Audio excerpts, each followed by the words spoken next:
Hey, this is Ben Greenfield. If you were at my website this week, bengreenfieldfitness.com, yes, I have a website named after me. I'm that good.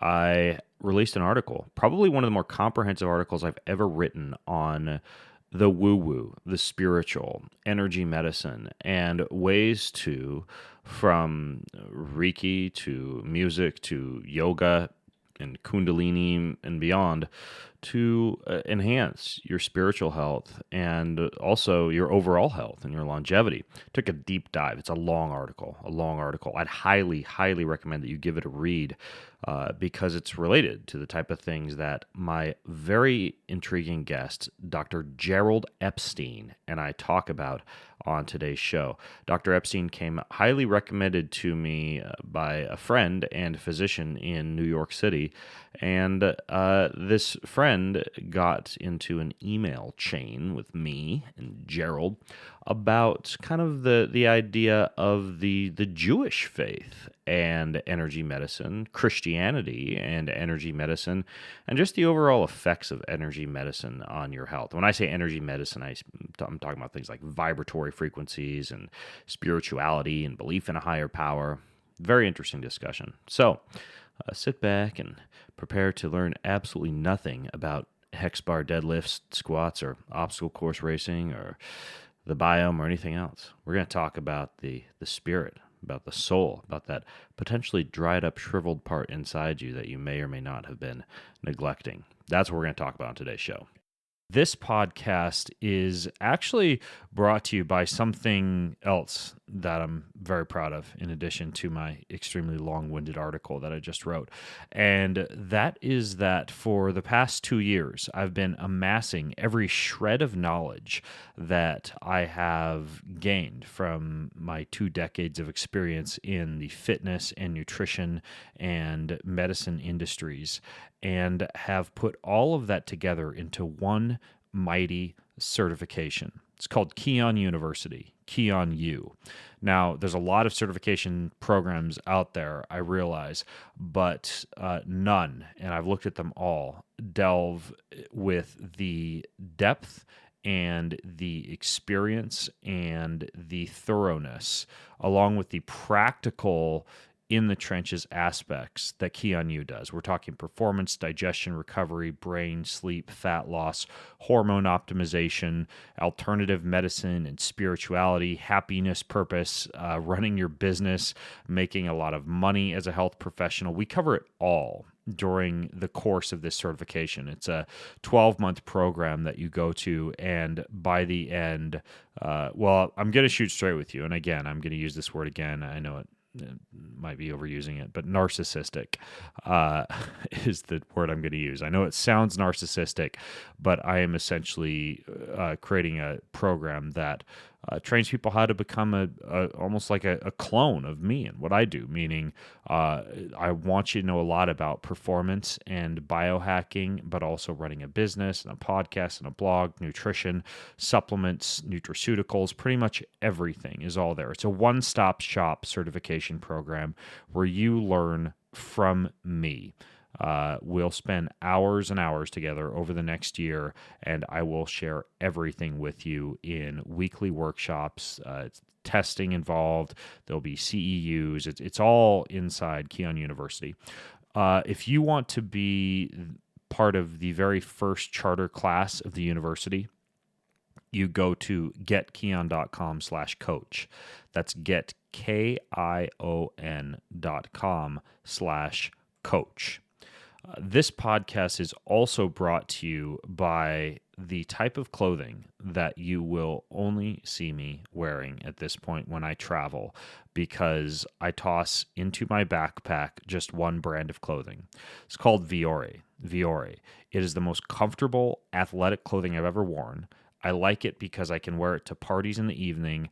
I can wear it to meetups during the day. I can wear it to coffee shops. I can wear it to the beach. I can wear it when I'm riding a bike, and I can wear it to the gym. And it's super comfortable. It hangs well. Is that the right word to use? Hangs well. Looks good.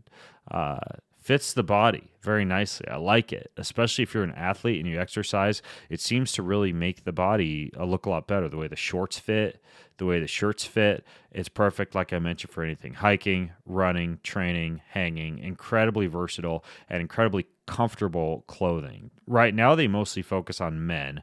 Sorry, ladies, you're going to have to stick to your usuals. I don't know. Lululemon or Athleta or any of these other catalogs my wife gets. But for you guys out there, Vuori has a special offer. You go to VuoriClothing.com. That's VUORI Clothing.com. VUORI Clothing.com. And you enter the code BEN25. You enter the code BEN25 at checkout, VuoriClothing.com. That gives you 25% off. In this episode of the Ben Greenfield Fitness Show, I've published over 3,000 imagery exercises. I've accomplished an enormous amount and I have quite an illustrious career, but it doesn't have any real direct resonance in a way because I'm here to serve people so that they can find their own healing way. And there's no room for the mind and nothing that's invisible. There's no invisible reality that can be understood as having a place here. And we're only going to focus on the physical. And that's what this physical medical system is, only focused on the physical. He's an expert in human performance and nutrition. Voted America's top personal trainer and one of the globe's most influential people in health and fitness. His show provides you with everything you need to optimize physical and mental performance. He is Ben Greenfield. Power, speed, mobility, balance. Whatever it is for you, that's the natural movement. Get out there. When you look at all the studies done, studies that have shown the greatest efficacy. All the information you need in one place, right here, right now, on the Ben Greenfield Fitness Podcast.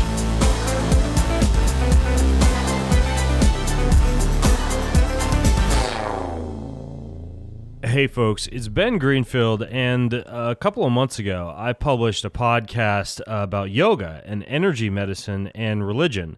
And afterwards, one of my Jewish friends reached out to me about Christianity and yoga and the Jewish take on that. And he talked about the 5 levels of the soul, and he talked a little bit about Hatha yoga and Reiki, and as he went on, he eventually got to the point where he discussed the fact that he had this teacher named Dr. Gerald Epstein, and he said that my teacher, Gerald Epstein, reminds me often health, healing, and holiness come from the same root. If it is all about tangible physical healing, one can usually make the distinction fairly easily, but all of these paths can, if you wish, lead to more ethereal and spiritual experiences. It is at these levels one needs to honor the spiritual path you are on, be discerning, and not have another master. And then he went on to introduce me to Dr. Gerald Epstein, his teacher. And he said that he'd used Dr. Epstein's teachings and techniques in his medical practice, where he'd seen it shrink metastatic tumors that should have killed his patients years ago. And he connected me with his Dr. Epstein, who I happens to have today on this podcast. And I didn't realize this about Dr. Epstein until I really started doing some research, but he has an enormous amount of work that you could find, for example, on Amazon, books like Healing Visualizations, Creating Health Through Imagery, Healing into Immortality, Waking Dream Therapy, the Encyclopedia of Mental Imagery, a whole bunch when it comes to imagery and visualization and healing, the type of things we're going to talk about today. He has a fascinating story, and we're honored to have him on the show. So, Dr. Epstein, welcome to the show. Thank you very much, Ben. I'm glad to be here. Yeah, and if I'm not mistaken, you used to be, or still are, a doctor of psychiatry, correct? Well, that's an interesting question. It's a good starting point for our conversation because things changed quite a bit for me in 1974. And at that time, I was a psychiatrist. I was an MD psychoanalyst. I was well trained. in these fields, very thoroughly trained. And I had the occasion, without being prepared for it, to meet a woman in Jerusalem who became eventually my teacher. I wasn't there to meet her. I came as a invited guest to her house to accompany my ex-wife, who was doing an article on the effects of the 1973 war, called the Yom Kippur War, the Arab-Israeli War. And she was doing an article for a magazine here in the U.S. on the effects of the war, particularly on the women, because there were women living in the country from 30 different countries, speaking 17 different languages. And in that particular war, many, many men were killed. So a lot of widows were left. And she wanted to do this article she was commissioned to do on the effects of losing these men and how these women had fared and how they had been able to withstand this loss and what the effects it had on them. So at that time, I was invited to be a professor of psychiatry and law at the Hadassah Medical Center, the major medical center in Jerusalem. And the head of the Department of Psychiatry was his particular area of interest was psychiatry and law. In 1973, I had founded, with a close friend of mine who was an attorney, I founded the Journal of Psychiatry and Law, which still exists. And I was the editor-in-chief for 13 years till 1986, where I decided that I had other things to do that was taking me away from my duties as the editor. But be that as it may, he invited me to come by and get involved in some kind of seminar work with the residents in psychiatry and law. And so it turned out that she was going there to do this article, and I was there to do this professorship, invited this invitation as a visiting professor. And during that time, we had been doing ourselves, I know that there's been an interest from the materials I read about your work. There's been interest about yoga and how it fits in with the Christian doctrines and so on. And at that time, she and I were doing yoga as a physical modality and found it very beneficial for our physical status. What kind of yoga were you guys doing? Hatha yoga. Okay. Simple hatha yoga. And there was at the end of it, which I didn't pay much attention to, there was a meditation that was given. And I was not really tuned into that. My focus was on the physical side of this. And so there we were in Jerusalem, and what were we going to do to continue this practice, this physical practice? And it came about that it turned out that a Zen center opened in Jerusalem. A man came, a head man from Jerusalem, from Tokyo, came to be the head of this center, and it was inaugurated at the time we arrived there. So we thought, well, that's not a bad idea to go and perhaps we'll see what happens if we sit in this meditational practice and what effects it may have and so on and so forth. So we went and we started to go there and sit every day. And was that a specific form of meditation? Zen meditation is a specific form of meditation, which is just emptying which is a basis for most meditational practices. Okay. Is to empty your thoughts and empty your mind of the contents of your consciousness. And it was interesting for me because as a psychoanalyst, the interest was in the content of consciousness, very much so, about the stories of your life, what happened yesterday, what happened last week, what happened last year, what happened in your childhood. And so everything revolved around the stories of your life and making sense out of all of that and trying to interpret that and putting that together. And there I was sitting in a process where I was asked to empty my mind of all kinds of thought process. I found it okay. It was nothing that was scintillating for me to do. But be that as it may, we met a young man there who we rented a car, so we used to drive him back to the center of the city from the hill that we were where the Zen Center was located. And in the course of getting to know each other, he asked her what she was doing. She described doing an article, and he said, well, would you like to meet a woman from Algeria? And she said, certainly, because she was interested in meeting these women from all over the world. And she was multilingual, so she could converse in German and French and English, at least those three, and so on. So he said, well, come to this house. This was in May of '74. Come to this place and meet me there at 4:00.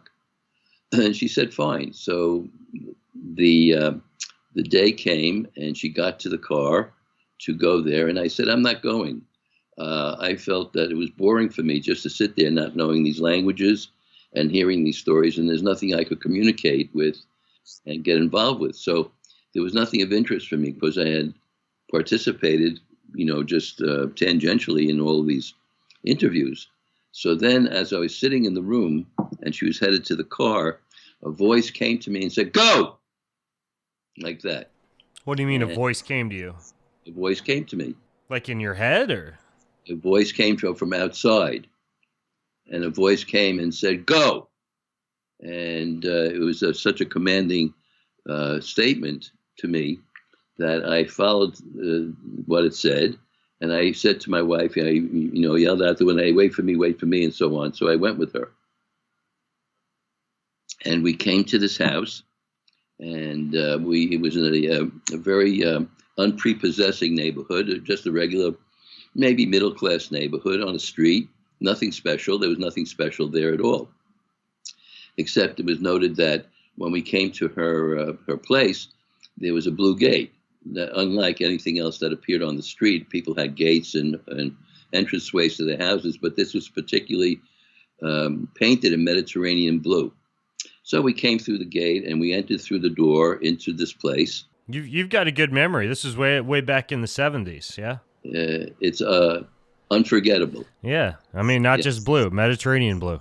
Oh, yeah, because that's a special healing color. Okay. It's the healing color of the West. Interesting. So it's the healing color that we use in imagery for people to heal various physical maladies and so on.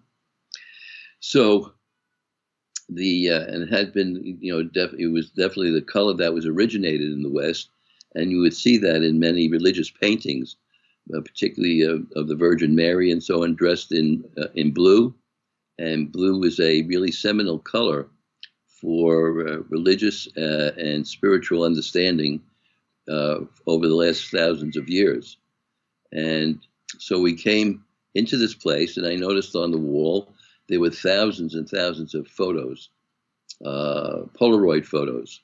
And it was very interesting to me. And I said to my wife, just spontaneously, without knowing anything of what I was saying, I said, this is the house of a Kabbalist.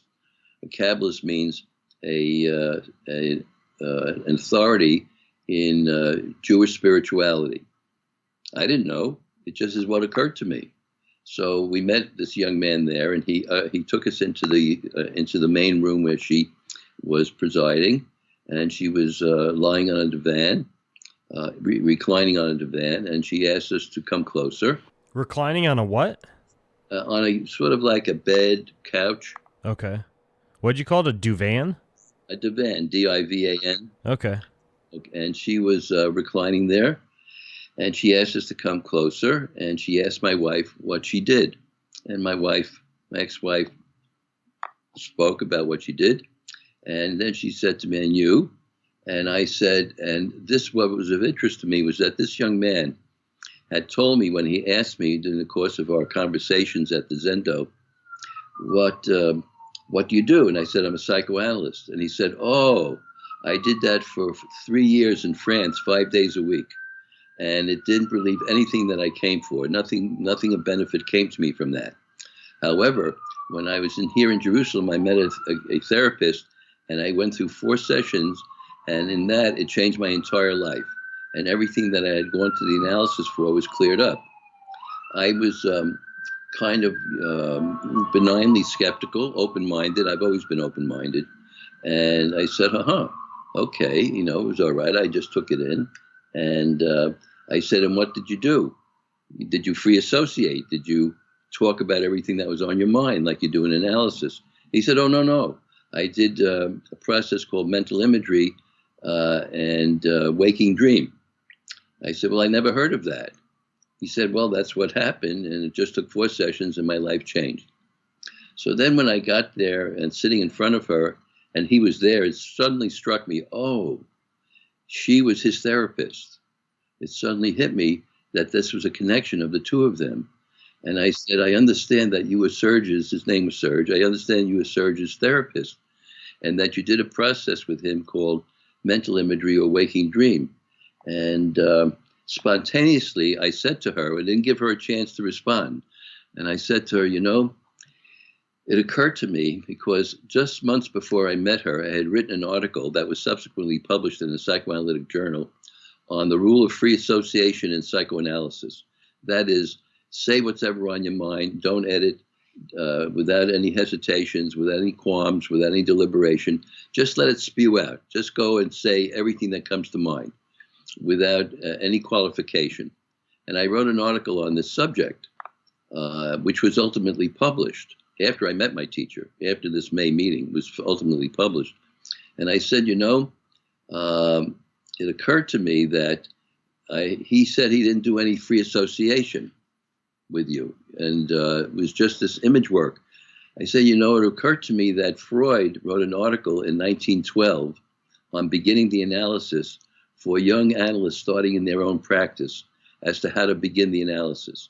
And he said to the, in the article, he told the young analyst to tell the patient to imagine, the word imagine that the two of you are on a train riding through the countryside, and that this patient is to tell you everything that he sees and to report that to you. And I said, you know, he gave the rule of free association as an image. I was very flush with my own insight, and I was feeling pretty good about myself, you know, that, and I was kind of, you know, sort of dwelling in this great flash of insight about that the rule of free association was given as an image, which had never been reported ever in the literature before or since, that this was the start of how you do an analysis through using mental imagery. And she said to me, which threw me off balance, paradoxically, she responded to me, in what direction does a train go? Remember, I mentioned the train, to say everything, you're sitting on a train together, to tell you everything he sees going by the country. She said, in what direction does a train go? And I'm saying, what on earth kind of question is that? I didn't say that to her, I said it to myself. What are you talking about? I'm really full of myself about this insight, and it's nothing's ever been discovered before in psychoanalysis. And you're asking me what direction does a train go? Well, I have to answer her because you need to be courteous, and I'm not going to dismiss her, and I have to give her the right answer. You see, because you have to be self-conscious here. Being an analyst, you become very self-conscious about the right thing to say and so on, even though you're asking people to say whatever they want. And I better give her the right answer, and I need to answer. And I'm thinking, well, there has to be a correct answer here, and I don't want to look like a fool. So I'm starting to think. I'm from Brooklyn, and we have elevated trains, and I've been on all these elevated trains throughout my life, and they go in a horizontal direction, of course. So I'm thinking, of course, they all go in a horizontal direction. I mean, it's such a ridiculous question to ask me, what do you know? So I'm sort of thrown off. And meanwhile, I'm tilted back in my chair, and my arms are gripping the arms of the chair, and I'm sweating. And I know that she's looking for an answer, and I'm really delaying it, and I'm tilted all the way back, and my body is tightening up, and I'm breathing rapidly. And then as I'm thinking about giving you that answer, I suddenly understood, hey, wait a second. In Machu Picchu, the trains go up the mountain in a vertical direction. It's also the case in Switzerland that trains go in an upward direction. Now I'm stuck because there are trains that go horizontally and trains that go vertically. I got to give her an answer. So I take a deep breath like that, and I say, in a typical medical sense, hedging your bets, when you don't want to be certain about things so you can't be held liable in any way, I most often, not infrequently, trains go like this. And I made a movement with my right arm in a straight horizontal line forward, a thrust like that. And there was a, at least how far off could I be? Because I can't, trains go like that, most trains in the world. And then she said to me, as she looked at me, she lifted her arm in a vertical direction. At the same time that she lifted her arm vertically, she said to me, and if we change the axis, and at that moment I became electrocuted. Electrocuted means that I became light. There was nothing left of this Jerry. There's nothing left of this Dr. Jerry Epstein, nothing left of this Gerald Epstein, the name I was born with. And of course, I was always called Jerry growing up by my friends and peers and all of that. And I disappeared, completely disappeared. And there was nothing of this Jerry left at all. There was just this blinding light. That's all there was, just this light. When I came to, I don't know how much time elapsed. And there were no psychedelics or anything like that involved with this, because it sounds like a lot of very similar, like the description that people would use to talk about like an ayahuasca experience or DMT or something like that. Mescaline, peyote, all those kinds of all the substances of the vines and the mushrooms, like that. So this being disappeared. When I came to, the first thoughts I had was this: I'm no longer a psychoanalyst. I'm no longer an MD. I'm no longer a psychiatrist. In other words, all these so-called, quote, precious attachments disappeared. And I no longer was attached. And you know that the Buddha, speaking for all the traditions in the world, because they all have the same idea, that suffering is the lot of human existence, and the source of all suffering is attachment. So I wasn't aware of that statement until decades later, about that statement from the Buddha. But what I realized was I was none of these things that I held precious, that I had worked my backside off for years, that I had done this incredible amount of study, that I've written all this, and as I subsequently had written all this enormous work, all these 6 or 7 books, CD sets that are all available. I published over 3,000 imagery exercises. I teach classes. I have a New York State Regents Chartered Training Center for all healthcare professionals. I've accomplished an enormous amount, and I have quite an illustrious career that I've developed and created in this work. But it all amounts to it doesn't have any real direct resonance in a way, because I'm here to serve people. So I'm here to give my service to people so that they can find their own healing way. So I become a catalyst or an enzyme for people to find their own healing way by providing these tools that I've delivered to them for them to use as they freely choose to, or not, as they see fit. So I'm here so my work is to preserve your freedom and not to become an authority and so on. So it all disappeared. And I said to myself at that point, after I realized that I'm none of this, that this is all gone and all they've worked for has no meaning, I said to myself, this is truth. And I don't care what it takes. I'll give up everything I need to. It doesn't matter. I'll give everything up. It doesn't matter. I'm going to follow this truth. I'm going to follow this way because this is the way that holds truth for me, and I will not desist from it, and nothing can sway me in this life. And she said to me, this is very interesting to you, what happened, isn't it? And I said, you bet. And she said, would you like to learn more? I said, of course I want to learn more, because I wanted to follow this path regardless of anything. And I want to follow it no matter what. And she said, well, come back tomorrow morning and we'll start our work together.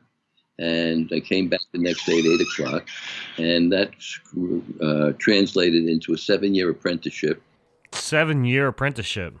Oh, yes. I went back and forth 13 times. And were you still working as a psychiatrist at all during this apprenticeship? When I came back after I started working with her that May, and I think we worked for a period of maybe 4 or 6 weeks, day and night. She fed me. I was like a stuffed goose. She fed me like a Dresden goose, preparing me for the slaughter. And I was stuffed with all this information and all this, and I did my own. Oh, so you're not talking about food. You're talking about information. And spiritual infusion. And I was doing all of this own, I was doing my own waking dream work with her, my own imagery work with her. We spent all this time together for hours and hours and hours on end and so on. And then when it was time for me to leave, I came to her that morning to say goodbye. Like 11 o'clock in the morning, I was going to the airport. And I said, listen, Colette, her name is Colette Abouker. Muscat was her married name, Muscat. Aboulker is her Algerian last name, Colette Abouker, from an illustrious family of physicians. Her father was the most famous neurosurgeon in Europe and Algeria. There was a deep connection between France and Algeria, and Algeria was kind of a satrapy of France. It was like a nation state that France administered. And so I was going away, and she was sitting in her chair in the garden. And you realize the very simple life this woman had. There was no money. There was no fees, no money. Nothing could ever. You could never pass money to her ever. And there was no costs. Everything was given gratuitously, freely, without anything needed in return. Nothing that was asked to be given back. And I was leaving, and I was coming back as a new person, because I no longer was any of these attachments. But I had a practice of psychotherapy, psychoanalysis. I had colleagues from the New York Psychoanalytic Institute who were my friends, and it was my social group and my referral source and all of this kind of stuff. And I said to her, well, I'm going back, Colette. I'm here to say goodbye. And tell me, what shall I read when I go back? What else can I do? And her response was, and she was telling me that she was asleep. And I said, hey, wait, I got a little. But she made that noise that you just made? Yes, she snored. And at 11 o'clock in the morning, this is a woman who was up 23 hours a day. She only slept an hour a night. And she was always available.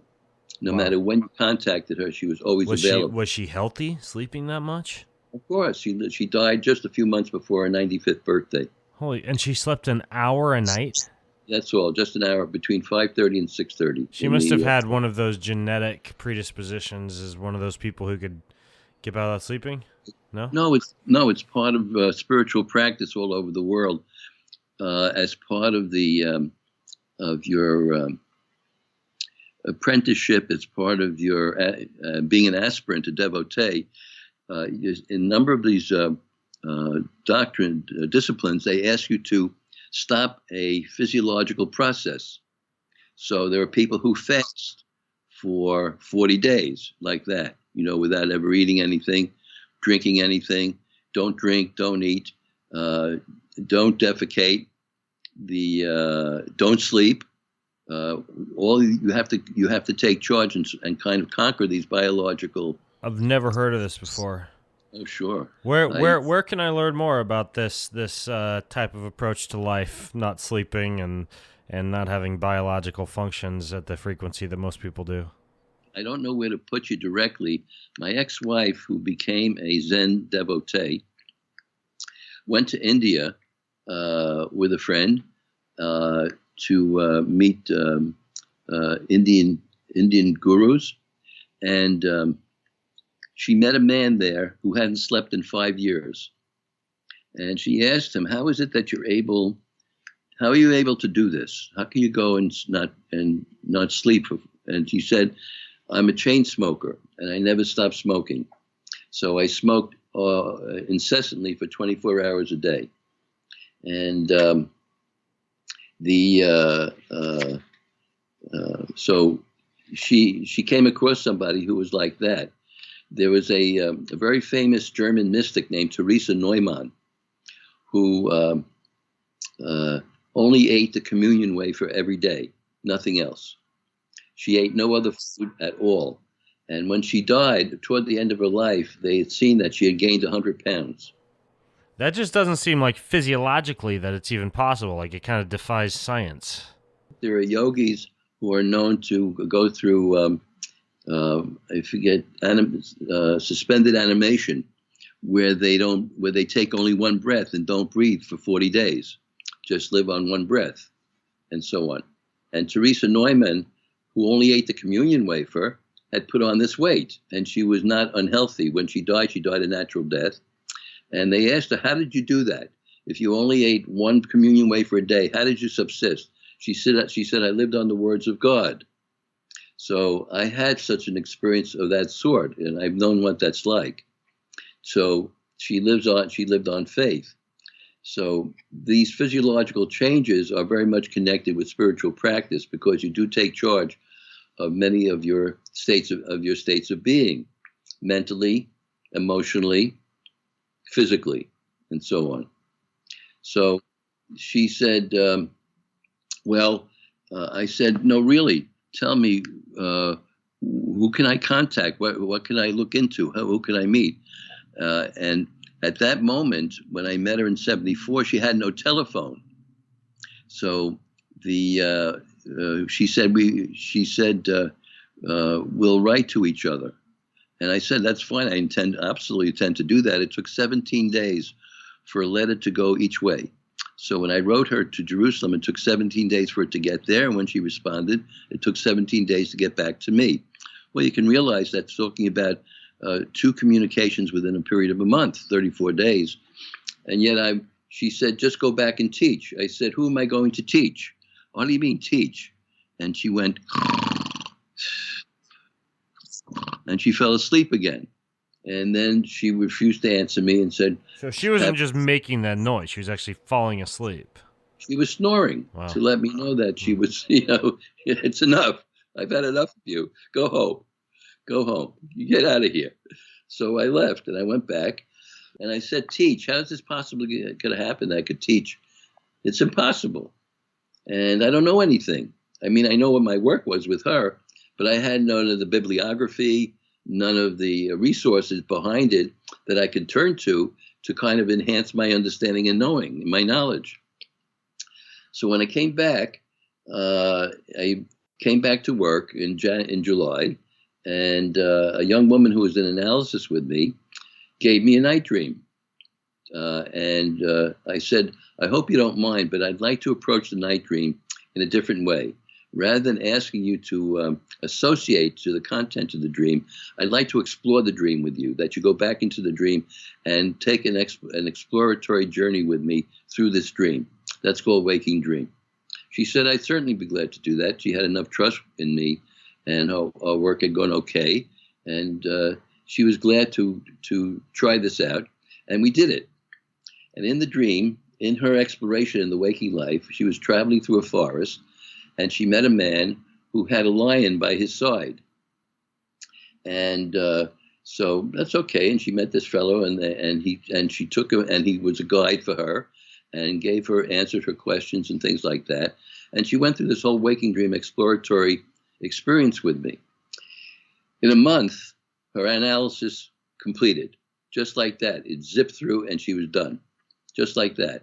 It happened with a second patient who came that week, and who's still my friend, and she went through the waking dream, and within a month, her analysis completed. And just like Serge, whose therapy completed in a few sessions, their work was done within 30 days. They both said goodbye. They had completed what they came for, and they were gone. So a few months go by, and in October, this young lady called me. And she said, I want you to know that I met the man that I met in my waking dream. I met him in my everyday life. We got together very quickly, and now I'm living with him. And it turned out the man that she met was one of the main principals in a major teaching center, therapeutic teaching center in New York called the National Institutes for the Psychotherapies. And he was a Tibetan Buddhist practitioner. And when he heard what she had done with me, he said, that sounds very interesting to me because it touches on some Tibetan Buddhist practice that use imagery, because Tibetan Buddhism was originally shamanistic. So it had a lot of this, as you alluded to before, a lot of this imaginal experience, meeting your totem animal and going through journeys, through forests and stuff, and going out into other regions of reality, etc. And he said, I'd like to invite him to come and teach in my center at the National Institutes. And they invited me to come, and I started giving an elective to fourth-year students over a few-year period. So the thing she said, Colette, to me, go and teach. How's it going to happen? It happened. And meanwhile, during the course of taking on this work, most of my patients fled from my practice because they said, we didn't come here to do this. We came here to talk. What is this stuff you're giving us with imagery and so on? This is ridiculous. I came here to speak to you about my troubles, and they fled the practice. And I ended up with hardly any income and without any patients anymore. Because true to the work, I was doing the work regardless of whatever. And when the colleagues found out what I was doing, they shunned me. And they thought I was a quack and that I was, a fraud. And they never heard of this. And what kind of stuff is this that you're doing and so on. And I became a persona non grata at the Institute and amongst my colleagues. So I lost my practice space, lost my income, and all kinds of things happened to me. I became destitute financially for a while. And so I lost, friends, referral-based income. My family thought I had gone off the deep end. And my wife, my ex-wife, she bore up under it, but she was really very anxious about it because we were financially, just scraping along from a kind of a somewhat secure income. She herself was a college professor, so it helped to stave off complete destitution altogether, But I ended up with all that I mentioned to you, starting an institute of my own, being New York State chartered, publishing all this work, being a teacher, being a researcher. I've done research that's been published on treating asthma with mental imagery under the auspices of the National Institutes of Health. Hello. I want to interrupt today's show to tell you about Aptiv. Aptiv is an app. It's an app that rhymes with active. See what they did there? Aptiv. AAPTIV. Now, what they do is they have harnessed and put together a team of world-class personal trainers who are diverse and really experienced, and they've had them create these trainer-led, music-driven audio workouts. Meaning, let's say you've got 30 minutes. You're like, okay, I want to train like a boxer for 30 minutes. I want George to give me all the full-body benefits, punching bags optional, of a complete boxing workout. Boom. You open up the app, you click boxing, you select George. He brings you through the whole workout in the time that you have available, and you get this killer workout in. You check decision-making fatigue at the table, and you just jump right in, and you do the workout. And it's like having a personal trainer in your ears without you having to go out and hire a personal trainer. Now, it's that slick. And you can actually get a free 6-month trial of Aptiv. And it actually is pretty cool because, I did a flexibility workout the other day at the airport. I had a 20-minute layover. So I did a flexibility and mobility workout with Jen right in my ears, right there in the airport. So anyways, you get a 6-month trial with Aptiv. The way that you do it is you go to, write this down or memorize it, AAPTIV, like Aptiv, aptiv.com/Ben. And the code that you use is pod trial. So aptiv.com/Ben, use code pod trial. That gets you a free 6-month trial of Aptiv. This podcast is also brought to you by the best tasting vegetable powder, beet powder, turmeric powder on the face of the planet. It's called Organifi. This company is run out of San Diego by my buddy, Drew Canoli. Drew is committed to putting into his products the best ingredients. So, for example, if you look at their turmeric ingredient, it's this wonderful coconut milk blended with turmeric. It's got reishi in there. It is called Organifi Gold. They also put cinnamon and ginger and lemon balm, and it's this wonderful, relaxing golden milk beverage that you can have at the end of the day, but it doesn't have all the crap in it. So you don't have to worry about getting like man boobs or brain fatigue or anything else that goes along with the crappy golden milk you get at the average coffee shop. Guilt-free, no cleanup, no mess. They have really great powders. I recommend that you just get a sample pack. Get their red powder, get their green powder, get their gold powder. Boom, done. Try all three. Here's how. Go to Organifi.com and use discount code Greenfield to get 20% off. So that's Organifi with an I. Organifi.com and use code Greenfield. That's actually the type of stuff I wanted to ask you about, how this actually looks from like a practical standpoint. When you said you could use the power of imagination for healing, how does that work? I mean, how would you actually heal? So could you give me an example of a medical condition, and then how one would use the power of imagination to heal that? And I'm also just curious, what's actually going on physiologically or physically when you use the imagination to heal the body? I've written enormous amounts about this with many, many case illustrations of various sorts in my book, Healing Visualizations, which has been published. It was published in 1979. It's still in print. It's been published now, I think, in 20 languages in 23 countries in the world. And so this has been established as the benchmark book in this way for practitioners and for the general public, published by Bantam. So fill me in on a few examples from that book, like of healing using imagination. Example that I'd like to share with you, amongst others, that was it's been since explicated in a DVD that's come out called The Healing Field, which is on PBS. It's been licensed to PBS through January of 2019. But in that, there were a number of healers who were interviewed by this producer named Penny Price, and who was originally a producer for the Geraldo show. And I could tell you, and I came on Geraldo with a number of people who were healed, and so I'll allude back to it.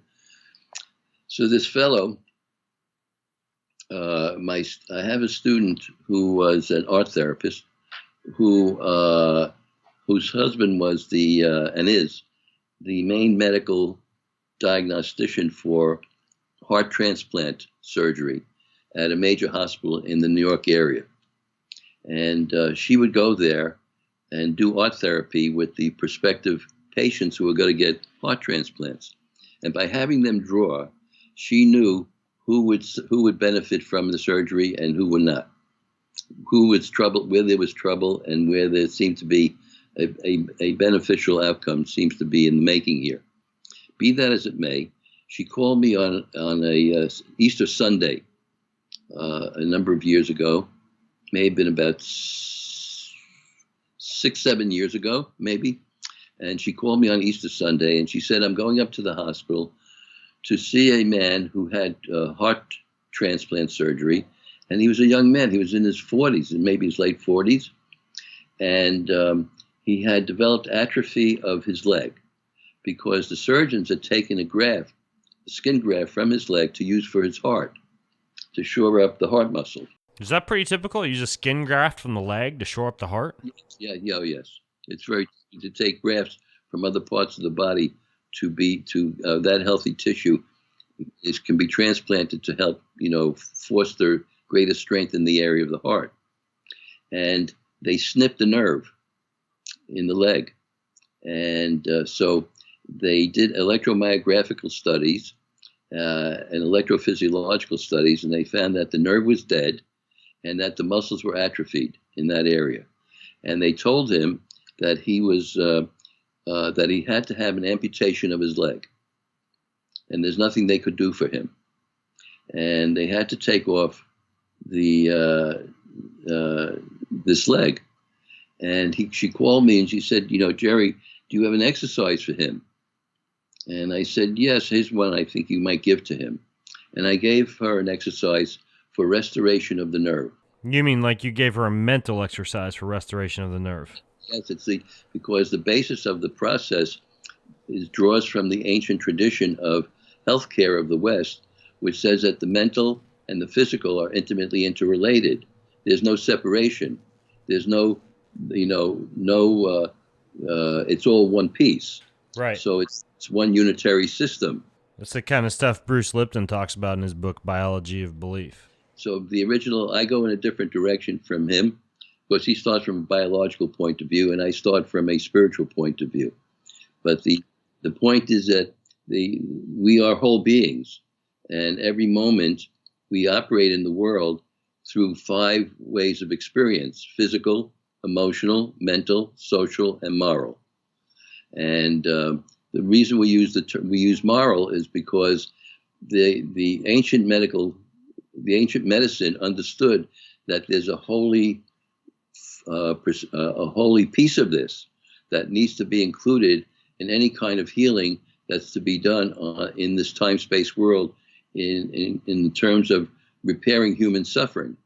And it takes and we got a glimmer of that, which was very important to me in my pursuit of this work over the last 43 years, that the Greek root, Kailo, Kalo, gives rise in the English language to 6 words. And the understanding is that the root, the etymological root, is the parent. And all the words that come out of that root are all connected to each other. They're all siblings of each other, and they're all children of the parent root. I hope that's clear. So out of the root Kalo comes the words wholesome and hale, H-A-L-E. That's good. Then there are 4 that are really seminal here: health, heal, whole. They all come from the same root. And the 4th one is holy. So then the point of view is you can't have a medicine system that doesn't include the holy. And of course, the current system of medicine, which has been around for about 400 plus years, developed in the sort of the middle of the Renaissance period, submerged the holy, got rid of the holy, said the holy has no business here. It has no place in this medical practice. It only deals with the physical, and there's no room for the mind, and nothing that's invisible. There's no invisible reality that can be understood as having a place here, and we're only going to focus on the physical. And that's what this physical medical system is, only focused on the physical. But when you look at the root of health and heal and whole, you have holy. You can't have a medicine system without the holy. It needs to incorporate a spiritual base that has to be included in the healing process. So when you say the holy, you mean specifically something spiritual? Absolutely. And the spiritual ways here are a gift that's been given to us in the ancient Hebraic tradition, which is actually its focus is really on all of the Western tradition, which is the 10 laws, or the 10 commandments. Commandment means a call to action. And these commandments were given about 3,500 years ago as a basis for healing. Are you talking about the 10 commandments in the Bible? That's exactly what I'm talking about. Because the Bible is read as a healing text. And it's given the ways to bring healing to people by including it in their understanding, to realize that whenever there's a physical malady, for example, there's also a social malady. There's also a social disturbance. And then, of course, along with that, there's also a spiritual disturbance. So there are social errors of living, and there are spiritual errors of living that give birth to these social errors, which in turn give birth to the problems that people come with. The medical model only focuses on the problems and solutions to the problems. We do too, but we're not using physical methods to cure physical conditions. We're using mental methods to cure physical conditions because it's all of a piece. So it's a unitary system. Physical, emotional, mental, social, moral is all one piece. And every action you're taking in the world displays how you're experiencing life physically, emotionally, mentally, socially, and morally at every single instant. The medical model doesn't understand this or has not the capacity in its model to address this. So when people come with a heart condition, for example, they're not asked, what are you eating your heart out about? Has there been, is there a heartbreak that you've been suffering? Has there been a relationship that has created for you a devastation that you're feeling heartbroken? Right, something we might associate with the heart. So what would be another example other than the heart? We could do it with many. The organ, a woman came to me who, and I'll get back to the guy with the nerve thing. The woman came to me who was suffering from Hep C, hepatic C of the infection of the liver, and immune disease of the liver, and she was told that she was going to die, that there's not any known cure for this. They had all the tests. They showed all the liver tests. The liver functions were askew. They had biopsies to show that the liver was in disrepair and all of that. And she came to see me knowing that and being told that there was that she was incurable. This is a crime committed by the medical profession to ever pronounce something as incurable or nothing we can do about it, and so on and so forth. Right, because then you accept in your mind that you're not going to heal. You're not going to. So we call that a nocebo. A nocebo is a belief system that creates pain and suffering, that creates disturbance. The word nocebo means to do harm. So these are words that are given to do harm, and they violate the second law, which says don't make graven images mentally. Don't make fixed images. Like this is it. There's nothing else to be done. You're incurable means that this is the end of it. There's nothing further that can possibly be done. So she was told she was incurable. There's nothing that could be done. When she came to see me, we then broadened our picture together of her life and saw that there was a disturbance in her relationship with her husband, a major disturbance in her relationship to her husband's mother, who was speaking against her to her husband. The mother was speaking to her son against this woman and how he should leave her and blah, blah, blah, and was creating a great deal of divisiveness amongst them at home. So there's almost invariably, it's always there. Whenever there's a physical malady, there's a social disturbance. There's an emotional malady, there's a social disturbance. The ancient Hebraic model said that the fabric of our life existence is a social moral matrix. And when there's a rip in the fabric, when the mantle is torn apart, what comes out of it are physical, emotional, and mental disturbances as signs of a problem in the social moral matrix of your life, and the way you're functioning in your social relatedness and your relationship to the invisible reality. There's an invisible reality that's not considered in the medical model. There's because we're born of two natures, physical and invisible. That's called the soul nature. So we're of two sorts. The focus has been squarely in the last 400 years just on the physical, to the denouncing of the invisible. The mind has no value here. God has no place. And there's no invisible reality. But we understand that our visible and invisible reality are one piece. And during the course of life, it's been torn apart by the problems and conflicts and suffering we've gone through. And we've looked to the visible reality as the source of relief of our troubles, that it will do the job for us, but you can't. Because you can't have one without the other. There has to be a reunification of the two.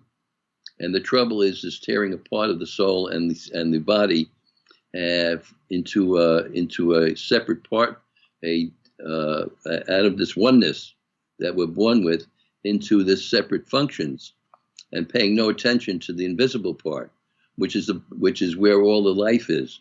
It's ceaseless. It's endless.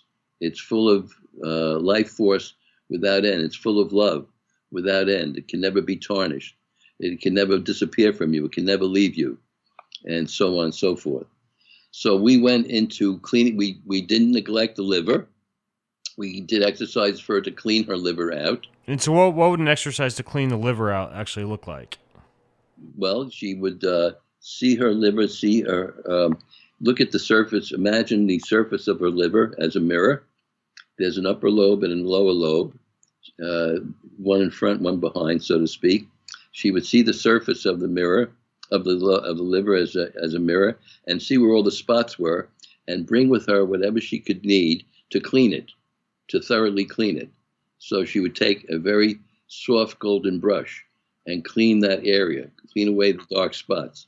Then she'd go to the underside of the liver and see the spots there, clean that, and do that 3 times a day for 21 days. And in a situation like that, are you actually testing like liver enzymes or seeing if it actually has an effect? Oh, hold on. So then, remember, she's being seen by physicians who are monitoring her case, who told her there's no hope. Meanwhile, she also takes up her relationship to her husband in a way in which she had been acting as a slave to this relationship, because most relationships suffer from this enslavement in the relationship process of the dyad of the two. And she was holding back on delivering to him a message that this relationship can't continue if he's going to continue this relationship with his mother, that she's no longer welcome in the house, she can't visit. When she would leave the house, her 2 children would be distressed. They couldn't stand her presence there. They would cry because she was speaking ill to the children. She demanded that this mother could no longer call or come. And if you want this relationship to continue, it's going to have to be on these terms. And she took charge of the relationship. And with that, she took charge of her distressing emotional states of being anxious and fearful and so on, spoke up, and then she was followed by these physicians. And they did liver tests again. After a period of about 6 months, she was supposed to be dead by that time. She wasn't. They did liver tests, and they did a biopsy. And the test showed that her liver had returned to normal, and that the biopsy showed no disrepair of the cells. Wow. And all she was doing was this mental imagery stuff? She wasn't taking much like glutathione or acetylcysteine or liver cleanses or anything like that? No. Wow. No, she'd gone through all that stuff. And if you go through just that stuff without doing this stuff, it's not enough. So the glutathione and the homocysteine may be supportive for you, but you got to take charge of this life situation. It's a call to life, to bring life to your life, and your life just doesn't consist of the physical. You have to take into account, as Shakespeare said, the great mystic of England. He said, "All the world's a stage, and we're merely the players." What'd you call him, the great mystic of England? Shakespeare was the great playwright, right? Yeah. He was a super mystic. He was a super mystic. What do you mean? He was a mystical. He had a very strong mystical background. Huh. Yes. Interesting. And he said, all the world's a stage, and we're merely the players. And I developed a process I developed a point of view called the theater of life, which I call the GEMS system, GEMS, named after myself and my 3 other brothers of blessed memory, I'm Gerald, and then there's Ezra, Myron, and Sandy, and together they're called GEMS, which was what my father said in my bar mitzvah speech in 1948. At the end of his speech about my bar mitzvah, he said, "I'd like to tell everybody that my 4 sons are gems, Gerald, Ezra, Myron, and Sandy." And I kept that in mind for this time to develop this system I called Gerald Epstein's medicine system, or Gerald's educational medicine system. Not medical, medicine. This is a different type of medicine. It's a social, spiritually based medicine, which includes the totality of your being, not just the physical. We covered for her the totality, her mental state, the use of her mental life as a tool for healing, her emotional life to be put in order so that she wasn't ruled by these distressing emotions that were wearing out her physiology, because there's always a connection between your emotional states, your mental states, and your physiology. In my system, it's all of a piece, separated. So when you're suffering in your social life and so on, your physiology is taking a hit, and you're wearing yourself out. Your telomeres are becoming smaller and smaller, and you're wearing out your organ systems to having to keep up with trying to bring you back into homeostasis, to being healed, to come back into balance, into order from all the crap that you are letting yourself be taken over by. This kind of reminds me some of this stuff of like I don't know if you're familiar with this guy named the Iceman, Wim Hof. Have you heard of him before? Not familiar, no. Well, he's got this deal where he does special breath work and mental visualization practices and like some different forms of yoga. And he's had himself injected with E. coli before and literally shut down the inflammatory cytokine response to E. coli. And they studied this, in a lab, and was able to do this just with mental imagery and breath work, and without taking any medications or fancy supplements or anything like that. Just like I did in the imagery research in asthma, where the group that was doing the imagery work, nearly 50% of the patients got off their medications altogether. 48% got off their medications altogether. Interesting. But there's got to be some situations where this doesn't work. Like if you break your arm or something like that, you obviously can't use the power of imagination to fix your arm. I mean, there's got to be some situations where you would necessarily where you'd need some allopathic medicine procedures, right? It depends what kind of allopathic medicine you're talking about, because surgery in and of itself can be a very fortunate intervention. If there's a comminuted fracture in which the bones are piercing through the skin, you may want to, at that point, proceed to do an operation to put it back in place, yes? Why would we have to go through the process of the person has to be in a state of calm to some degree of mental quietude to allow himself or herself to discover the imagery process, to make connection with this inner subjective reality. You have to be in some state, it's just a moment of calm. Generally, if your bones are sticking out through your skin, you're not necessarily in a state of calm. And what you're saying is that even in like the hospital, they're really not using any type of mental imagery to calm you down. They're just like taking you in and doing the surgery. My book, Healing Visualizations, was the top bestseller in Brazil for months and months and months, without my knowing. And there was a whole school of treaters called the psycho-oncology movement.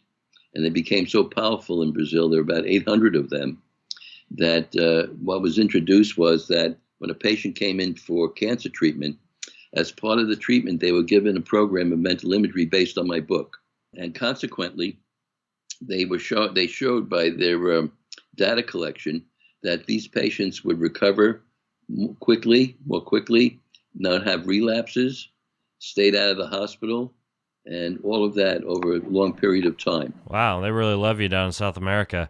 I'm really curious about this concept of this. I believe you either have an upcoming book or it might have been recently published, this idea that we are not meant to die. Like, I know one of your main focuses is now on immortality. Obviously, there is a big movement right now in the anti-aging and longevity sector, people injecting stem cells and doing all sorts of fringe procedures to decrease the rate at which telomeres shorten and to enhance lifespan. But what do you mean when you say we are not meant to die? Like why are you focusing on immortality, and how are you doing that? Exactly that. Because from the spiritual point of view, the idea of death is considered to be a perversion of life. And so that if we live in a spiritually based relationship to our source and to live in connection with our relationship to this invisible reality, it's never ending, it's ceaseless. We're open to the endless forces of the universe entering into us, the endless life forces that are available to pervade our time-space existence here on Earth. And it's all a matter.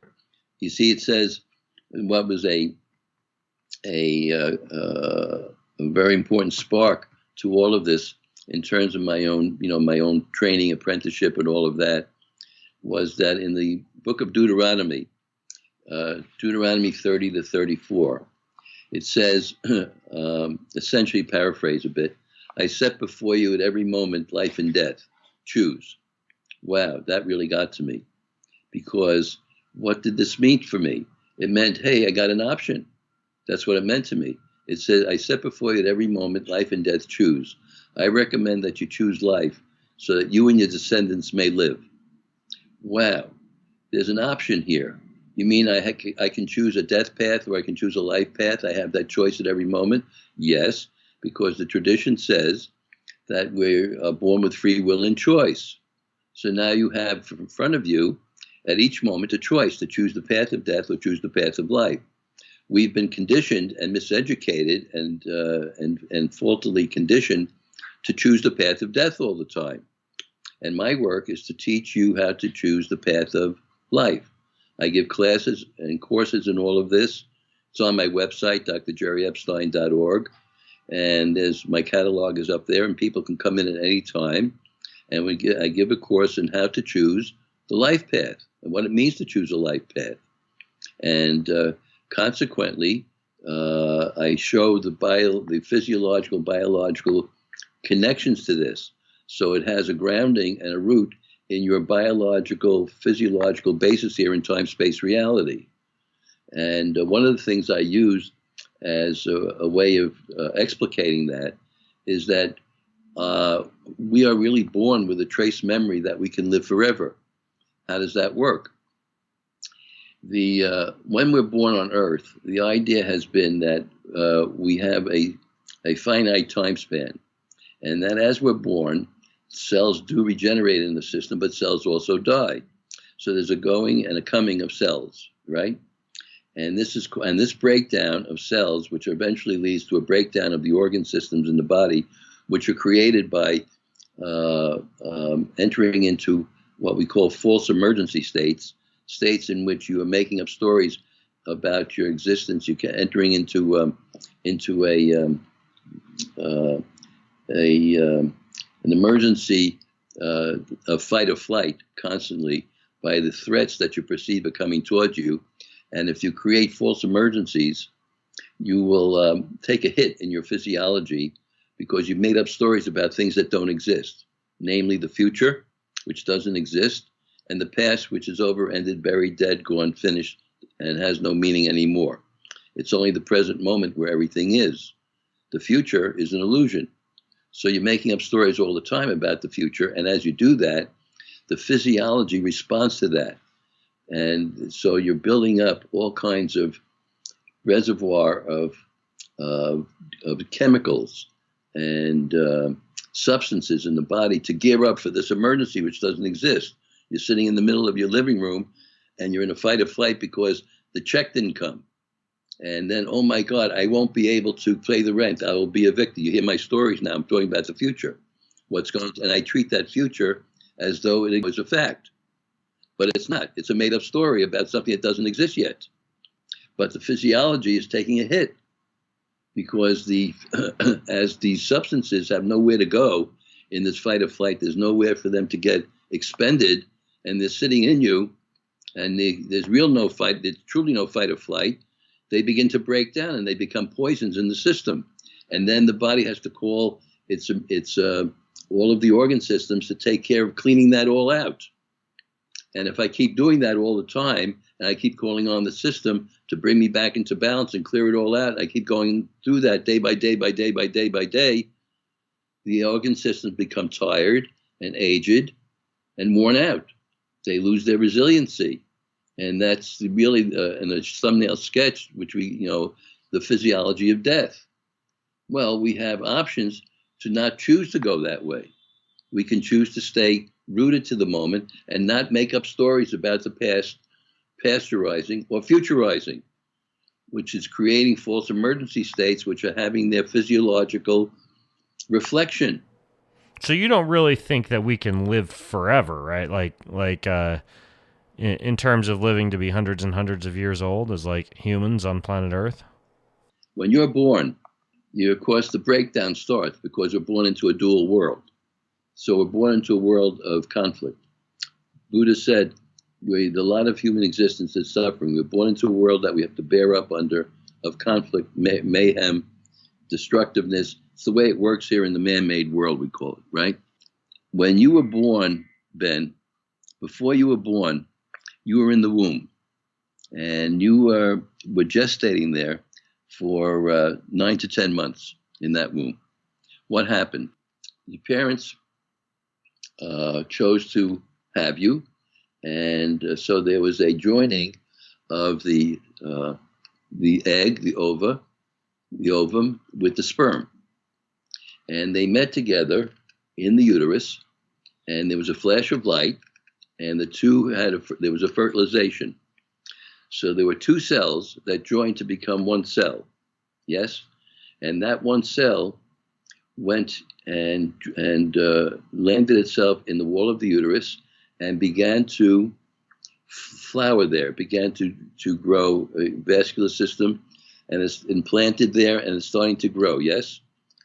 And then Ben has now gone from one cell to 60 trillion. Ben didn't enter into a breakdown system of entropy. Ben entered into a build-up system of complexity, of greater complexity, not called entropy, but by a term that was coined by a friend of mine, a philologist named Ori Soltis at Georgetown, who created this term ectropy, the opposite of entropy, not a breakdown, but a build-up. So now Ben went from this one cell to 60 trillion. That wasn't an entropy. That was a greater complexity and greater self-organization, not a disorganization. And in the course of lying there in the warm waters of the amniotic fluid, you grew from 1 to 60 trillion. There wasn't a breakdown. There was a buildup of self-organization. That's where the invisible reality is, having its role. It's a self-organizing system. It never breaks down. Never breaks down. Only the material system breaks down. Only the material system is subject to entropy. But the other side of the situation, the invisible reality, never breaks down. It only builds up. Well, you came into this life when you were born in that setting where you were born. You were born with a trace memory of what happened to you in the womb. You're born knowing that there's an ectropy, that there's a possibility for endless life, of endless self-organization. That's what's meant in the Deuteronomic statement, I set before you at every moment life and death. It doesn't say I set before you the possibility of life and death. I set before you life and death. So I set before you ectropy or entropy. Choose. So that means that I can continuously choose the life path. Yes. And all that. So what I teach is educate you how to continuously choose the life path. Did you publish this book yet? We're Not Meant to Die? I published a preamble book called Healing into Immortality. Okay, yeah, I've seen that one on Amazon. I haven't read it yet. I need to grab this and give it a read. And by the way, for people listening in, we've really only scratched the surface so far on the stuff Dr. Epstein has written about. What I will do is I will put all of the links to his books, as well as some of the things that we talked about on today's show. If you go to bengreenfieldfitness.com/Epstein, that's EPSTEIN. No, EPSTEIN. Yeah, that's what I said, wasn't it? EPSTEIN. I believe. You guys, I think you'll figure it out. EPSTEIN, Epstein, just like it sounds. So I'm going to put a link to all of his books in the show notes over there because we really only had a chance to scratch the surface. I feel like there were a billion other questions I could ask as we were chatting here, Dr. Epstein. But this stuff is fascinating. I want to finish with the guy who had the atrophy of his nerve. Yeah, finish up with that one. I've only got a few more minutes here, but yeah, go ahead and finish up with that one. The Resurrection Sunday, Easter Sunday, is the time, as you know, in Christianity, of the return of the dead to life. And it's not seen as a metaphor in spiritual life. It's seen as a concrete reality. And the formation of Christianity turns on the resurrection. All the traditions of the West turn on resurrection. In the Jewish tradition, it's stated in the synagogues around the world, in the morning prayer service, you cannot call yourself a Jew if you don't believe in the resurrection. Christianity turns on that Easter Sunday event of the return of the Master to life from the dead. Same thing holds true in Islam, by the way. So I gave her the exercise, and she goes to the hospital, and she gives it to him to do with her. Subsequently, during the week, his mother comes and is giving the exercise for him to do as well, to restore the nerve. They have him set from Easter Sunday. They had indicated that he would be up for the amputation the following Monday, a little over a week. And during the course of and they had collected data to show the nerve was dead, the muscles were dead. During the week, he did this work, and as they were going to operate on him, they were going to then do a final survey of his electrophysiology of the muscles, electromyography of the muscles, I may say, electrophysiology of the nerve. What they discovered, that the nerve regenerated and the muscles came back to life. And so that next week, instead of being amputated, he walked out of the hospital on his own with a cane. And he then went back to bike riding and to doing his life work, which was as a musician and a band leader and a singer. And over these years, I've had occasion to have contact with him because he lived in my neighborhood. And I would see him riding on the bike, and we would stop and chat. And he was doing just fine and didn't even require a cane any longer. So they said it was impossible. He had to be operated on. And the interesting thing is that no doctor ever called to find out from me what happened, how does this work, what can be done about this again somewhere else. And in all the work I've done in 43 years, no one doctor has ever called me to ask me how does this all work. It's crazy. It's still considered to be pretty woo. That's nuts. Well, hopefully this helps to get the word out a little bit. And again, for those of you listening, bengreenfieldfitness.com/Epstein is where you can go for the show notes and to dig more into Dr. Epstein's work if you also find this stuff fascinating. My website, too, drjerryepstein.org. drjerryepstein.org. All right, I'll put that in the show notes for you guys as well. So, Dr. Epstein, thanks so much for coming on the show and sharing all this stuff with us. This is super fascinating, and dude, I've got several of your books now set aside that I gotta take a deep dive into. And you also have Jonathan's Noodles. Yes. It was Jonathan is my Jewish physician friend who also creates the wonderful, fantastic miracle noodles that I eat each day over my salad. So we're creating miracle noodles from a different direction.